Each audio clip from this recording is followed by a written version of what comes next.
Pessoal, informação muito quente do UOL. O Ministério Público Federal vai apontar crime de Bolsonaro no caso das joias. O crime em questão é peculato. Você vai ficar sabendo todos os detalhes nesse vídeo. E agora vai ser muito difícil para o Bolsonaro não ser condenado e futuramente preso, porque a investigação que o UOL teve acesso a trechos exclusivos aponta para a caracterização de peculato. As suspeitas são muito, mas muito fortes. Eu sinceramente espero mesmo que o Bolsonaro seja preso e punido por tudo que ele cometeu, mas bate uma certa frustração pelo fato de Bolsonaro não ser preso pela pandemia, mas sim por desvio de joias. E eu quero que você coloque nos comentários, você também tem essa frustração que o Bolsonaro não vai ser punido pela pandemia? Você espera que o Bolsonaro seja preso? Na sua opinião, existem outros crimes para além do peculato? Deixa o seu like se você concorda com a decisão do Ministério Público e mais ainda, se você quer que o Bolsonaro seja preso, e se inscreva no canal. O UOL teve acesso a trechos da investigação que está acontecendo no Ministério Público sobre peculato do Bolsonaro. O jornalista que fez a coluna e fez a reportagem é o Aguirre Talento. Ele trouxe informações muito quentes com trechos do depoimento. E esses trechos apontam para o peculato do Bolsonaro. Nós já tínhamos essa informação vinda da imprensa, principalmente pelo Josias de Souza, que as investigações já caracterizavam o crime de peculato cometido por Bolsonaro. Mas esse é um documento mais oficial, é uma manifestação mais oficial do Ministério Público que vai acusar o Bolsonaro de peculato, porque toda a operação que foi feita para a liberação das joias foi muito, mas muito suspeita e há fortes indícios de que sim, Bolsonaro tentou surrupiar as joias e houve todo um assodamento do processo. Isso segundo os trechos que o UOL obteve da investigação do Ministério Público. Eu não vejo como o Bolsonaro escapar, porque até o momento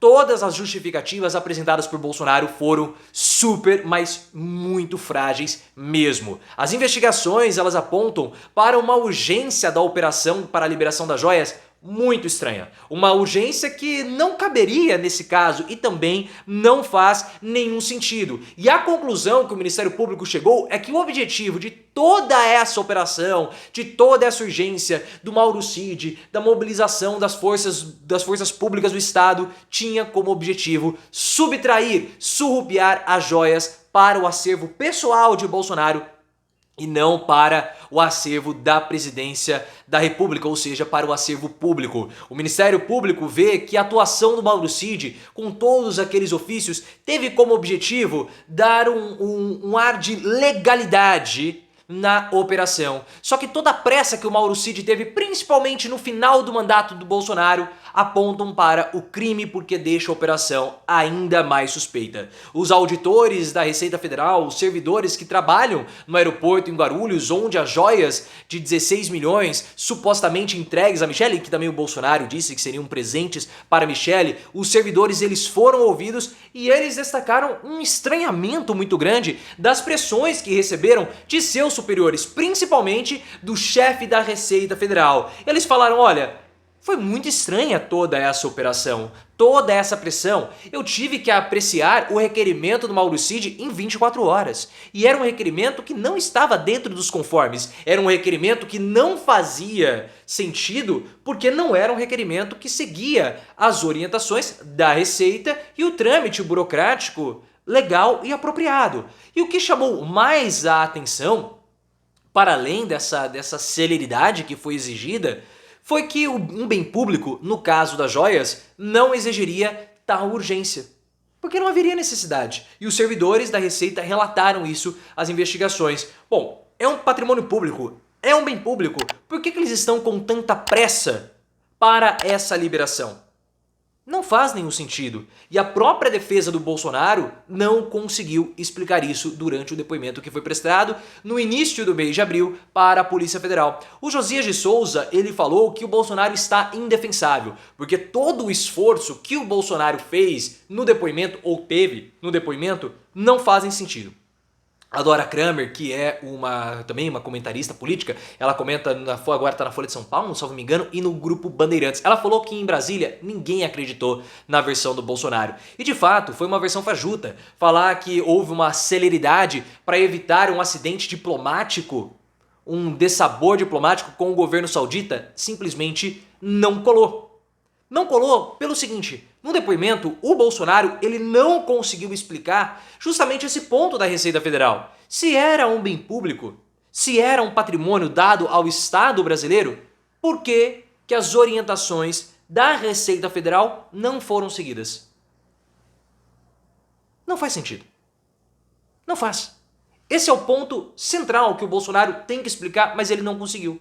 Porque o Bolsonaro, o governo brasileiro, Bolsonaro, na verdade, ele utilizou a máquina pública. Teve avião da FAB, teve servidor, teve um monte de gente para conseguir tirar as joias da Receita Federal, da alfândega lá em Guarulhos. Só que a Receita Federal, os servidores da Receita falaram, olha, esse não é o procedimento legal, procedimento correto. Nós temos um trâmite burocrático para isso. Basta você preencher esse requerimento aqui que as joias serão liberadas e ela vai para o acervo presidencial. O Bolsonaro fez isso? Não. O Mauro Cid fez isso? Não. Alguém fez isso? Não. Por isso que as joias não foram liberadas. O Bolsonaro poderia, no dia 29 de dezembro, antes dele fugir para os Estados Unidos, ele poderia ter feito o ofício e as joias estariam liberadas. Mas ele não consegue explicar isso porque ele não tem defesa. E esse é o ponto central que vai caracterizar o peculato do Bolsonaro. Toda a urgência, toda a pressa, toda a mobilização, mas por que você não seguiu o que a Receita Federal falou? Nós não sabemos. Outro ponto que também está pegando para o Bolsonaro, que ajuda a caracterização do peculato e do crime cometido pelo ex-presidente, são todas as contradições que foram apontadas nos depoimentos. Porque no mesmo tempo que o Bolsonaro prestava depoimento à Polícia Federal, vários outros depoimentos também eram coletados, para evitar que houvesse ali um alinhamento das versões. E uma servidora, dois servidores, na verdade, que estavam prestando depoimento falaram, essas joias nós tínhamos um entendimento que eram joias destinadas a Bolsonaro e não ao acervo público. Pelo menos foi esse entendimento passado pelo ajudante de ordens de Bolsonaro, o Mauro Cid. O Mauro Cid passou para o restante da cadeia de comando a informação que as joias eram de Bolsonaro. Se essa informação ela surgiu de uma interpretação equivocada do Mauro Cid, isso precisa ser avaliado. Ou se essa foi uma informação que já veio de cima para o Mauro Cid. Isso tudo nós precisamos saber. Inclusive, tem uma servidora da Marinha que fez um ofício e alguns documentos para a liberação das joias, que ela teve um pedido, e ela disse no depoimento que ela tem gravado isso, ela recebeu um pedido para que todos os documentos fossem apagados, ou seja, uma queima de arquivo. Para entender melhor todas as contradições, link aqui no card, já expliquei tudo isso. E com relação a Michele Bolsonaro, porque nós vimos também, link aqui no card, que a Michele caiu em contradição nas suas versões do depoimento, ou nas versões apresentadas, porque ela não prestou depoimento. Segundo a Bela Megali, colunista do O Globo, Michele não vai prestar depoimentos nesse momento, porque o que a Polícia Federal está investigando é peculato. E o fato de Michele não ser uma agente pública e aparentemente não estar envolvida nesse escândalo das joias do Bolsonaro, ela não será ouvida. Entretanto, futuramente ela tende sim a prestar depoimento, porque após a resolução do caso do peculato, a Polícia Federal vai abrir uma nova investigação para saber o motivo do governo saudita ter dado joias tão caras a Bolsonaro. Joias que extrapolam o valor dos presentes dados a Barack Obama e também a Donald Trump. Existem duas suspeitas da corrupção no caso das joias. O Bolsonaro ter sofrido um lobby, uma persuasão para integrar a OPEP, e também para a venda da refinaria Landulfo Alves, como vocês podem ver nas minhas explicações no vídeo aqui do card. Bolsonaro vai ter um futuro, pelo menos nos próximos anos, muito, mas muito sombrio. Ele não vai conseguir parar em casa e nem vai poder ir lá para Búzios pescar, porque ele vai ter que ficar pescando na Receita, ou não, na Receita não, na Polícia Federal. Quis fazer uma graça e acabei me dando mal, como o Bolsonaro, que quis dar uma de João sem braço para pegar as joias e vai pegar as joias bem algemas, bem brilhantes, quando ele estiver na cadeia.